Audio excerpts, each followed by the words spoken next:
Hey everyone, welcome back to the channel. In today's video, I'm going to show you how to fix blurry highlights on Instagram. It's really simple and easy. First of all, just open up the Instagram application in your mobile.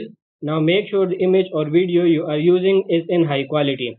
Instagram compresses files, so if your image is already low resolution, it will appear even blurrier. Use an image with at least 1080 by 1920 pixels, Instagram's recommended size. Avoid screenshots as they lose quality.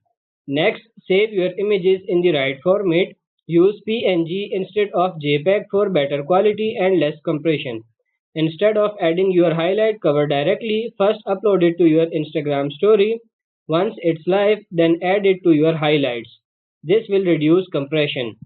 Go to Settings, Data Usage and turn on High Quality Uploads. This ensures your photos and videos are uploaded in the best possible quality. To avoid unnecessary compression, resize your images to Instagram exact dimension before uploading.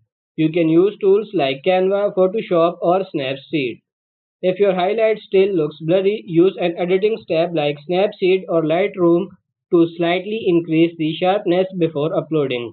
And that's pretty much it. That's how to fix blurry highlights on Instagram. I hope this video was helpful. If it is, like it and subscribe to the channel. Thank you.